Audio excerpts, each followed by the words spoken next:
Assalamualaikum warahmatullahi wabarakatuh.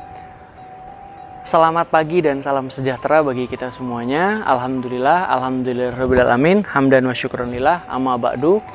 Yang pertama-tama marilah kita panjatkan puji syukur kita kehadirat Allah Subhanahu wa taala karena pada kesempatan hari ini kita semua masih diberi kesehatan, kelancaran sehingga masih bisa melakukan aktivitas. Alhamdulillah. Anak-anakku yang Bapak banggakan, bagaimana kabar kalian semua hari ini? Semoga kita semua selalu diberi kesehatan oleh Allah Subhanahu wa taala. Anak-anakku, pada kesempatan pagi hari ini Bapak tidak lupa untuk menyampaikan tetap menjaga kesehatan, tetap semangat belajar ya, karena dalam masa pandemi ini tidak menjadikan alasan bagi kita untuk tidak berkreasi, tidak menjadikan alasan bagi kita untuk tidak melakukan atau tidak belajar. Seperti itu ya. Dan pada kesempatan pagi hari ini kita akan bersama-sama belajar masuk dalam tema bab pernikahan ya. Nanti dalam pernikahan ini akan banyak sekali penjelasannya. Yang pertama terkait definisi dari pernikahan, kemudian ayat-ayat Al-Quran, ada hadis Nabi juga, kemudian banyak lagi hal yang akan disampaikan dalam video ini. Nah, sebelum kita memulai kegiatan belajar kita pada pagi hari ini, marilah bersama-sama kita berdoa kepada Allah Subhanahu wa taala. Semoga teman-teman kita yang hari ini sakit atau teman-teman kita, saudara-saudara kita yang dalam kesusahan diberikan oleh Allah kesembuhan dan kemudahan. Marilah kita berdoa dengan membaca Al-Basmalah. Bismillahirrahmanirrahim. Baik anak-anakku, untuk selanjutnya kalian menyaksikan dulu video ya, setelah itu nanti Bapak akan menjelaskan dari presentasi tersebut, kemudian nanti kita akan ada tanya jawab diskusi melalui Google Meet. Baik, kita lanjutkan ke materi selanjutnya, yaitu menyaksikan atau menonton video. Selamat menyaksikan. Aku menikahimu karena Allah mau. Telah lama aku menanti kehadiranmu di hati. Aku menikahimu karena cinta sejati ada dalam pernikahan, impianku bersanding denganmu.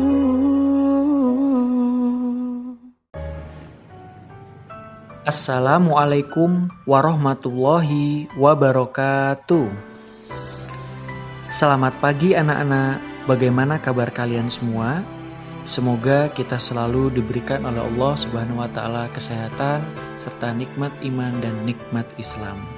Pada pertemuan kali ini kita akan membahas tema dengan judul adalah pernikahan. Pengertian dari nikah menurut bahasa Indonesia secara bahasa, arti nikah berarti mengumpulkan, menggabungkan, atau menjodohkan. Dalam Kamus Besar Bahasa Indonesia, nikah diartikan sebagai perjanjian antara laki-laki dan perempuan untuk bersuami istri dengan resmi atau pernikahan. Menurut syariah, nikah berarti akad yang menghalalkan pergaulan antara laki-laki dan perempuan yang bukan mahramnya, yang menimbulkan hak dan kewajiban masing-masing. Allah Subhanahu wa taala berfirman di dalam ayat Al-Qur'an, A'udzubillahi minasyaitonirrajim. Bismillahirrahmanirrahim. Wa min ayatihi an khalaqalakum min anfusikum azwajan litaskunu ilaiha wa ja'ala bainakum mawaddatan wa rahmah inna fi dzalika laayatil liqaumi yatafakkarun.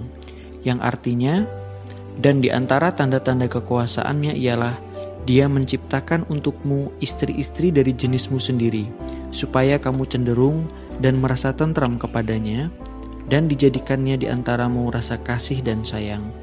Sesungguhnya pada yang demikian itu benar-benar terdapat tanda-tanda bagi kaum yang berfikir. Quran Surah Ar-Rum ayat 21. Dan hadis Rasulullah SAW mengenai pernikahan adalah sebagai berikut. Qala Rasulullah sallallahu alaihi wasallam, ya ma'syarus syabab, man istata'a minkumul ba'ah falyatazawwaj fa innahu aghaddu lil basar wa ahsanu lil farji wa man lam yastati' fa alaihi bis-shaumi fa innahu lahu wijaun. Yang memiliki arti, wahai para pemuda, barang siapa yang memiliki ba'ah atau hasrat kemampuan untuk menikah, maka menikahlah. Karena itu lebih akan menundukkan pandangan dan lebih menjaga kemaluan. Barang siapa yang belum mampu, maka berpuasalah, karena puasa itu sebagai obat pengekang baginya. Hadis riwayat Bukhari nomor 5065 dan Muslim nomor 1400. Nah, anak-anak, sedangkan hukum pernikahan di dalam Islam itu banyak macamnya loh. Yang pertama adalah wajib, sunnah, makruh, haram, dan juga mubah.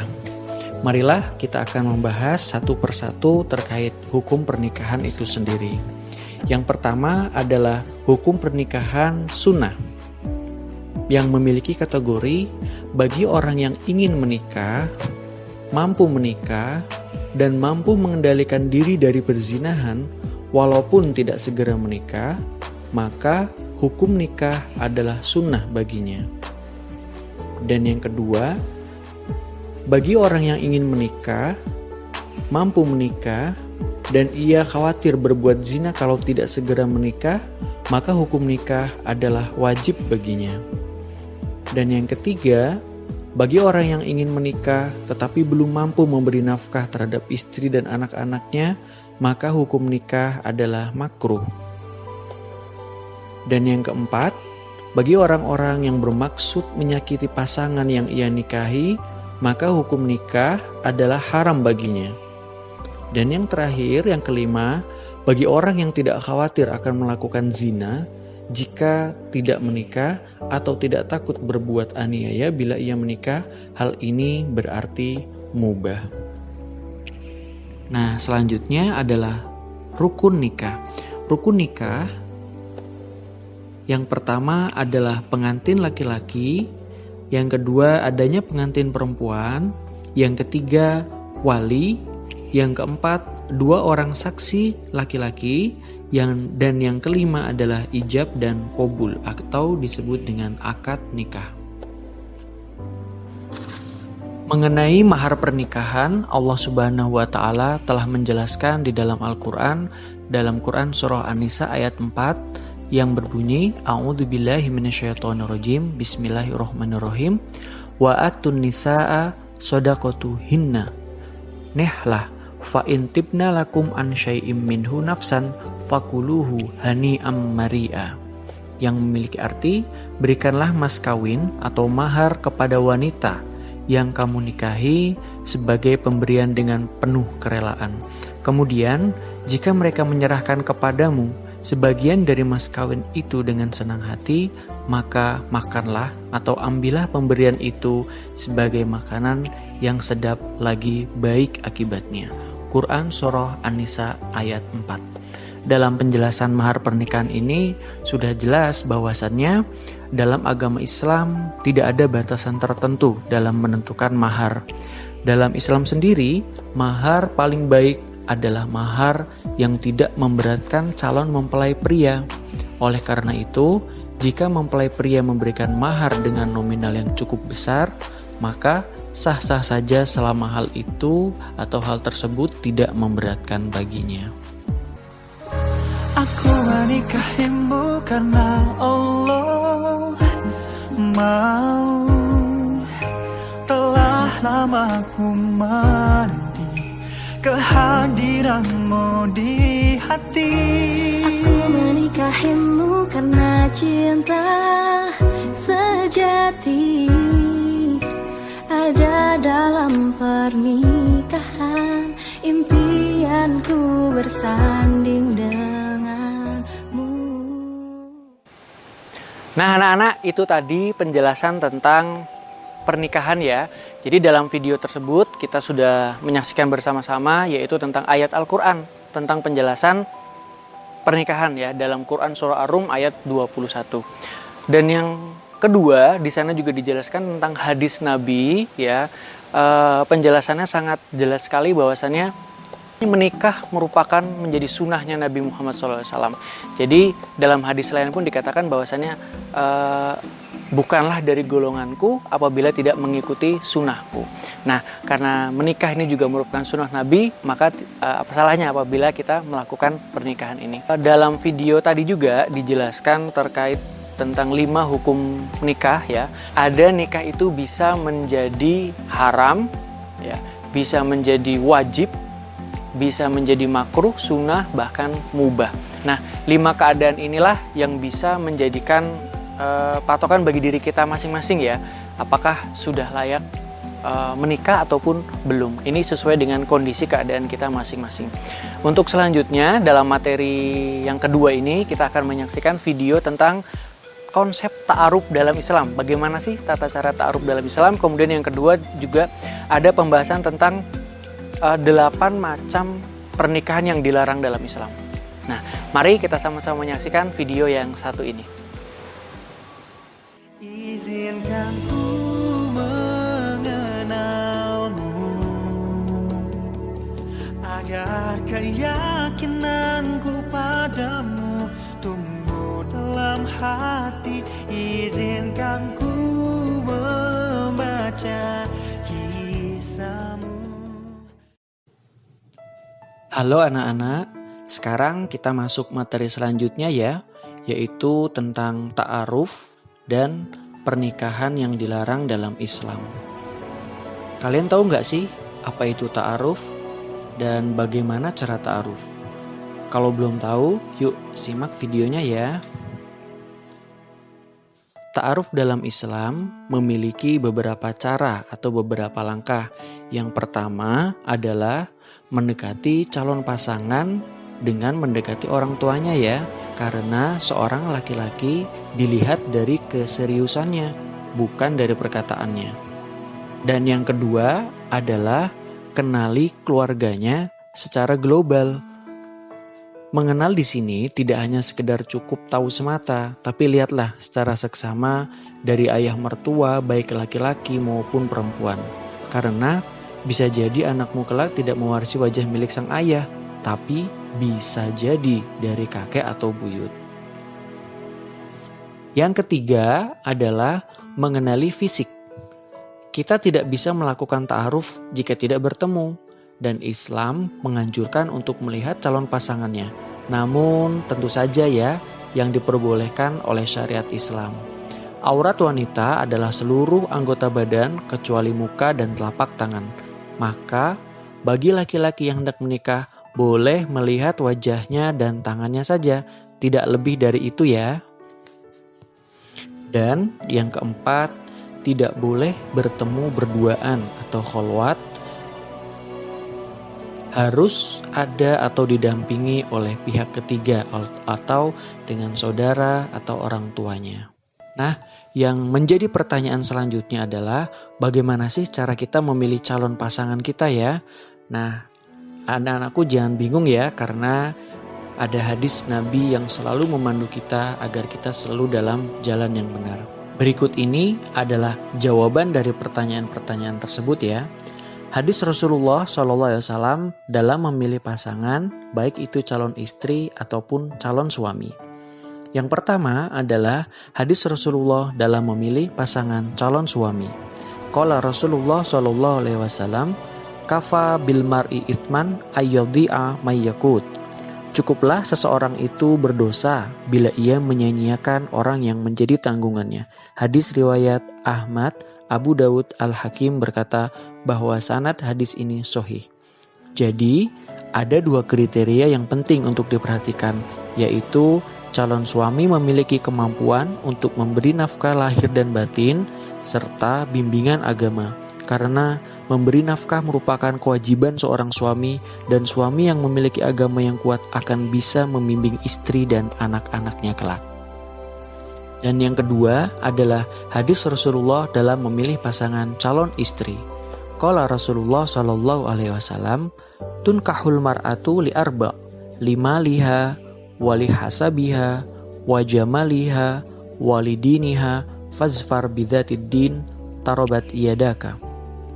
Wanita itu dinikahi karena 4 perkara, karena hartanya, kemuliaan nasabnya, kecantikannya, dan karena agamanya. Maka nikahilah wanita yang baik agamanya, niscaya kamu akan beruntung.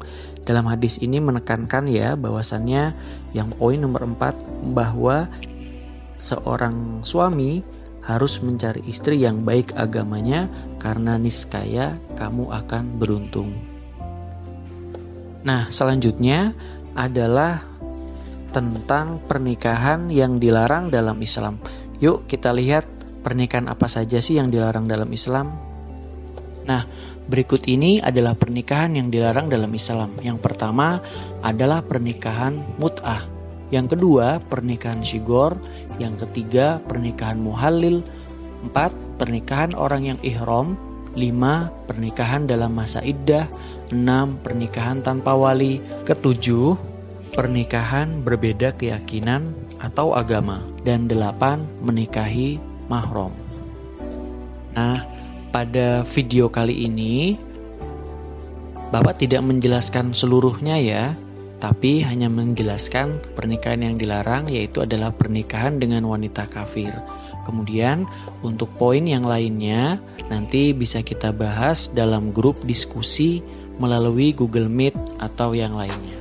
Di dalam surat Al-Baqarah ayat 221 menjelaskan kepada kita semua yang berbunyi A'udzubillahi minasyaitonirrajim, Bismillahirrahmanirrahim, wala tunkihul musyrikat hatta yu'minna wala amatum mu'minatun khairum min musyrikatin walau a'jabatkum wala tunkihul musyrikina hatta yu'minu wala abdu mu'minun khairum min musyrikin walau a'jabakum ulaika yad'una ilan nar wallahu yad'u ilal jannah wal maghfirah bi'idnihi wa yubayyinu ayatihi linnasi la'allahum yatadakkarun.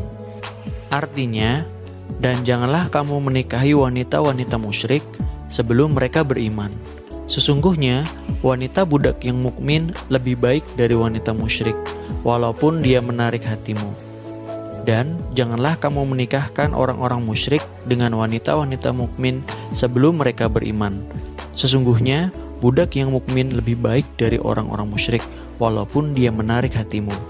Mereka mengajak ke neraka, sedang Allah mengajak ke surga dan ampunan dengan izinnya. Dan Allah menerangkan ayat-ayatnya kepada manusia supaya mereka mengambil pelajaran. Quran Surah Al-Baqarah ayat 221.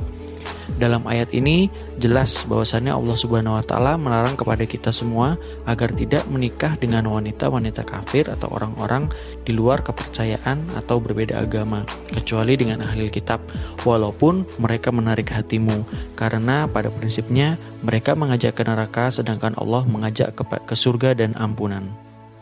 Nah, anak-anak, demikian video tentang materi ta'aruf dan pernikahan yang dilarang dalam Islam. Semoga dengan video ini menjadikan kita orang yang bertambah ketakwaan kita kepada Allah, dan semoga bermanfaat untuk kalian semua dan bisa menambah ilmu pengetahuan kalian ya.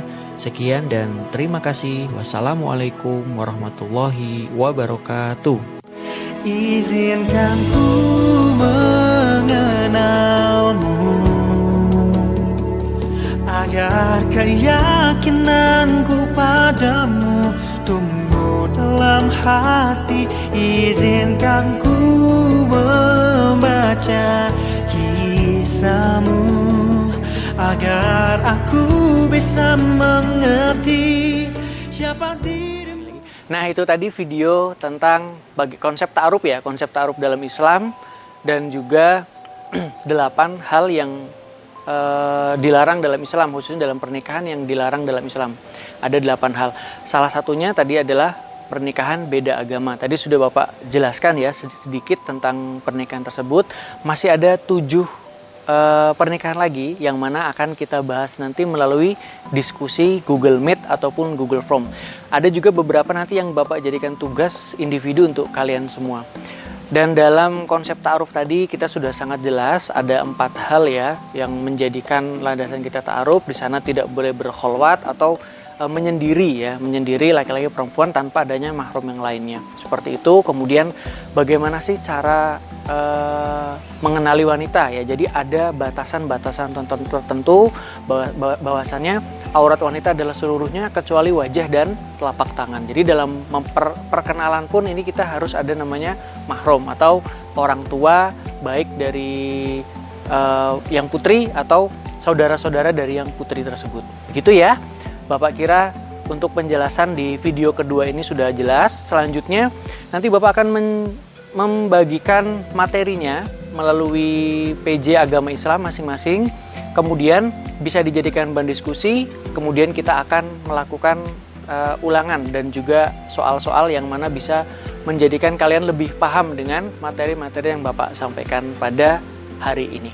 Baik anak-anak, sebelum kita tutup materi pada hari ini, marilah kita bersama-sama membaca Alhamdulillahirabbil alamin. Jangan lupa selalu jaga kesehatan dimanapun kalian berada. Kurang lebihnya mohon maaf. Assalamualaikum warahmatullahi wabarakatuh.